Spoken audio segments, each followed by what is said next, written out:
ഈശോമിശിഹായ്ക്ക് സ്തുതിയായിരിക്കട്ടെ. വലിയ നോമ്പിൻ്റെ പുണ്യദിനങ്ങളിലാണ് നാം. നോമ്പിലും പ്രാർത്ഥനയിലും ഉപവാസത്തിലും അനുതാപത്തിലുമൊക്കെ നാം ഉത്തരോത്തരം പുരോഗമിച്ചുകൊണ്ടിരിക്കുകയാണ്. ഓരോ ദിവസം നോമ്പ് കഴിയുമ്പോഴും നാം നമ്മെ തന്നെ വിശുദ്ധീകരിച്ചു കൊണ്ടിരിക്കുകയാണ്. പക്ഷെ എന്താണ് നോമ്പിൻ്റെ കാമ്പ്, ഹൃദയം, സാരം, സത്ത്? എന്താണ് നോമ്പിൻ്റെ ആ ഒരു വലിയ സന്ദേശം? എന്താണ്? നമ്മൾ മത്സ്യം ഉപേക്ഷിക്കുന്നു, മാംസം ഉപേക്ഷിക്കുന്നു, മുട്ട ഉപേക്ഷിക്കുന്നു, പാൽ ഉപേക്ഷിക്കുന്നു. ഫലമോ?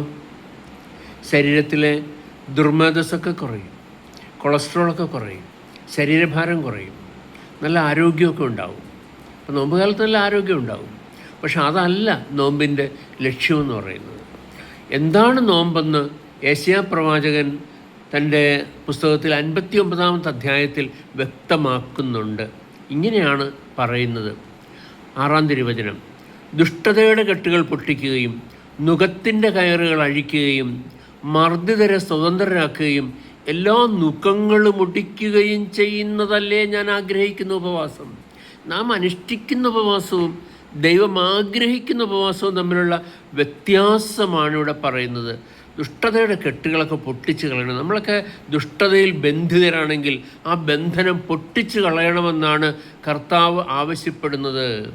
നമ്മൾ ആരെങ്കിലുമൊക്കെ അടിമത്തത്തിലാക്കി നിർത്തിയിട്ടുണ്ടെങ്കിൽ അവരെയൊക്കെ അങ്ങോട്ട് മോചിപ്പിച്ച് വിടണം. എല്ലാ നുഖങ്ങളും ഒടിക്കണമെന്ന് പറയുന്നതിൻ്റെ സാരം അതാണ്.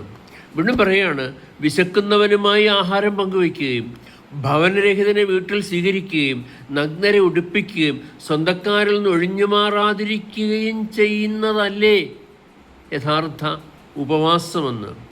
വചനം തുടർന്ന് പറയുകയാണ്: അപ്പോൾ നിന്റെ വെളിച്ചം പ്രഭാതം പോലെ പൊട്ടിവിരിയും, നീ വേഗം സുഖം പ്രാപിക്കും.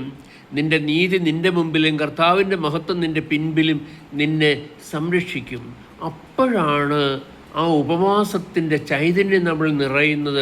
മുന്നിലും പിന്നിലും വശങ്ങളിലുമൊക്കെ സംരക്ഷണമായി ദൈവകൃപ നമ്മെ വലയം ചെയ്യുന്നത്. നീ പ്രാർത്ഥിച്ചാൽ കർത്താവ് ഉത്തരമരുളും, നീ വിളിക്കുമ്പോൾ ഇതാ ഞാൻ എന്ന് അവിടുന്ന് മറുപടി തരും.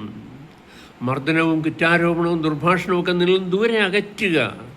വിശക്കുന്നവർക്ക് ഉദാരമായി ഭക്ഷണം കൊടുക്കുകയും പീഡിതർക്ക് സംതൃപ്തി നൽകുകയും ചെയ്താൽ നിന്റെ പ്രകാശം അന്ധകാരത്തിൽ ഉദിക്കും. നീ ഏത് അന്ധകാരത്തിൽ നിന്നാലും നീ ഒരു പ്രകാശ ഗോപുരമായി നിലകൊള്ളും. നിന്റെ പ്രകാശം ചുറ്റിനും വ്യാപരിക്കും. അന്ധകാരത്തെ നീക്കാൻ നിനക്ക് സാധിക്കും. അപ്പോൾ ആ ഒരു അവബോധത്തോടുകൂടി നമുക്ക് നോമ്പിലും ഉപവാസത്തിലുമായിരിക്കാം. ആമേൻ.